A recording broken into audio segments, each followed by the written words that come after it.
The camera of your iPhone 15 or 15 Pro or Pro Max can do more than you would think at first glance. That's why today I'm going to show you 15 very useful but still little known camera tricks for your iPhone. So let's get started. As you probably know, there are several ways to launch your iPhone camera.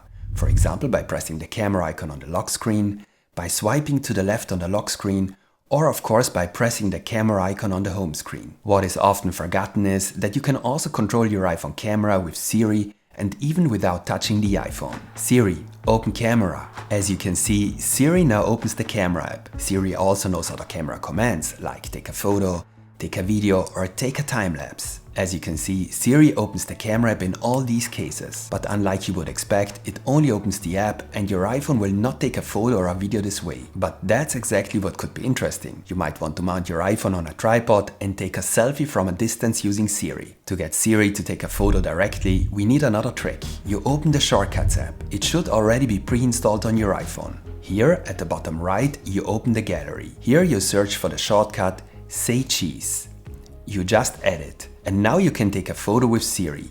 Hey Siri, say cheese. However, this only works if your iPhone is unlocked. Also, the camera app must not already be open. A very useful feature. It's just strange that Apple has hidden it so well. And of course, you can also set the action button on the iPhone 15 Pro and Pro Max to open the camera. What is more interesting, however, is that you can use the action button to start the camera in a very specific recording mode. For example, in video mode. So if you want to take a photo, you still open the camera with the app icon. And if you want to take a quick video, with the action button. To set this up, open the settings. Action button, select camera, and then the mode in which the app should open. As you can see, you can use the action button to open not only the video mode, but also the portrait mode or a selfie mode.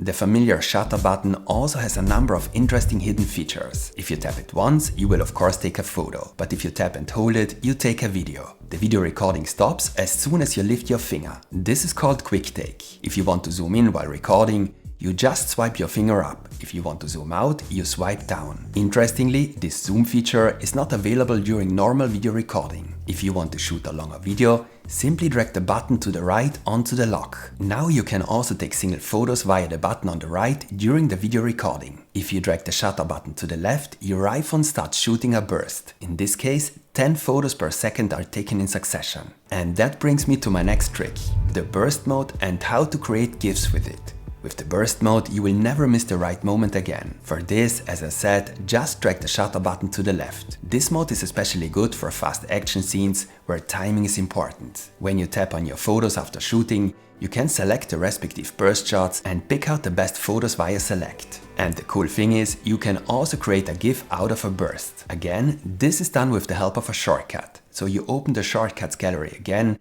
and select the shortcut Convert Burst to GIF. You add it. Now, when you start this shortcut, you can just select your last burst and your iPhone will then create a GIF from it. The advantage of a GIF compared to a live photo is that the GIF is compatible with other non-Apple devices. So you can send it to friends who don't have an iPhone. A GIF also has that special look and is automatically repeated all the time. But what if you captured a really funny or interesting movement using live photo and you want to show it to your friends who don't have an iPhone? So what can you do if a short video clip would be much cooler and more interesting than the single photo? Then you simply select your live photo, tap on the three dots in the upper right corner and select Save as Video. Now you can send the movement you captured with live photo as a video. And live photo can do much more. As you probably know, it can be difficult to get exactly the right moment, especially when taking pictures of people. Sometimes the eyes are closed, sometimes the smile is not perfect. One possible solution would be to use the burst mode. But also with live photo, you can easily solve this problem. You select the live photo you are not completely satisfied with, tap on Edit, and then on the live photo icon in the lower left corner. Now you can change the so-called key photo and fix your problem. So it's very simple. And I want to show you another useful trick using live photo. You can use live photos to reproduce the effect of a professional looking long exposure. This is useful, for example, to capture the lights of vehicles or running water. You simply take a live photo.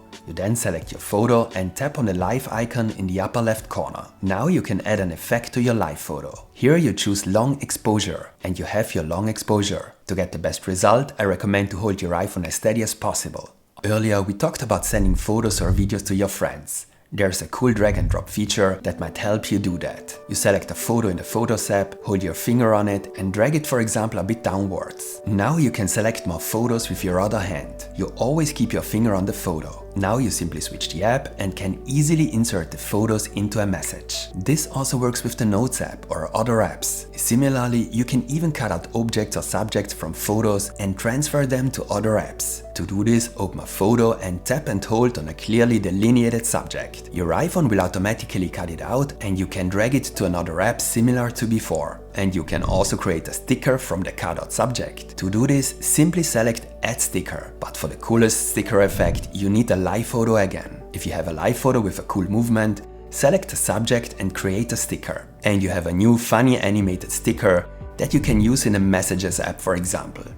And since we're in the Photos app, I want to show you a few more quick tricks here. Imagine you want to view a photo in the wrong orientation and rotate your iPhone. Unfortunately, the photo now rotates with it, and the photo is displayed incorrectly again. This can be solved easily. You tap and hold the photo. Now you can rotate your iPhone without the photo rotating with it. And cropping photos is now much faster. When you look at the photo, simply zoom in with 2 fingers. A crop feature now appears at the top right. If you tap on it, you can adjust the crop even more precisely and rotate the image if necessary. If you like to edit your photos in the Photos app, you can easily copy your editing steps and apply them to other photos. To do this, tap on the 3 dots here in the top right corner and select Copy Edits. Now you open another photo and choose Paste Edits from the same menu.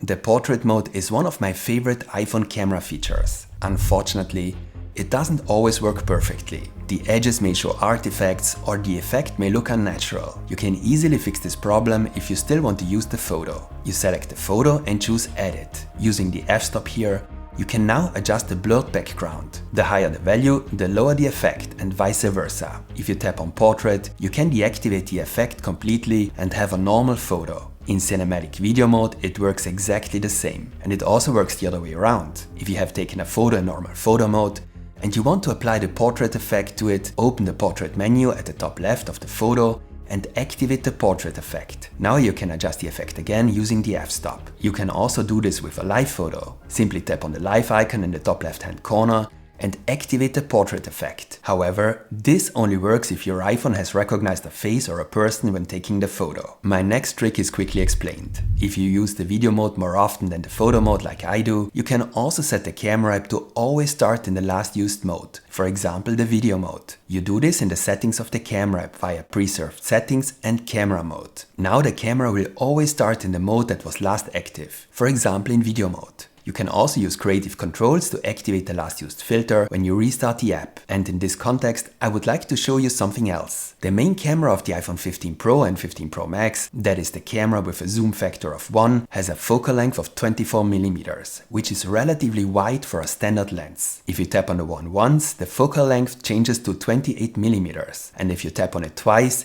it changes to 35mm. All this happens without any relevant loss of quality. And 35mm, so 1.5, is considered the most versatile focal length in photography. It can therefore make sense to always start the camera with this focal length. To do this, open the settings of the camera app and change your default focal length here, for example to 1.5. Your app will now always open with this zoom factor, but this only applies to the photo mode.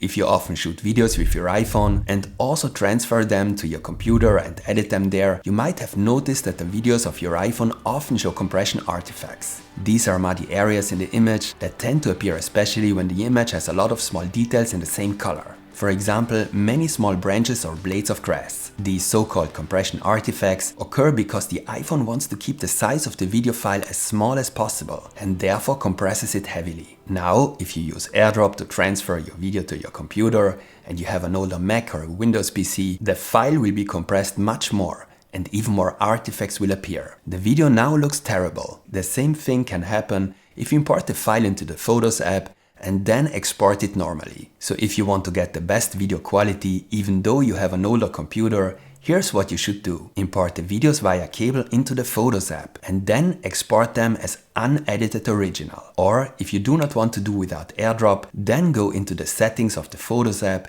and activate Keep Originals. So you prevent your videos from being converted and compressed even more, and you get a clearly better image quality for your videos. Now that was pretty technical. So here's a tip, or actually two simple tips for the selfie fans. Often you will extend your arm fully when taking a selfie. It is quite awkward to press the shutter button with the extended arm. In such cases, you should use the volume buttons, which have the same functionality as the shutter button. But even more interesting is that your photo will not look like in the preview. Rather, you will get a mirrored result. This can be quite confusing depending on the situation. You can easily fix this problem as well. You can do this in the settings of the camera under Composition by activating Mirror Front Camera. Did you know that your iPhone 15 can not only capture time lapses but also hyperlapses, a kind of time lapse with motion? This is very simple.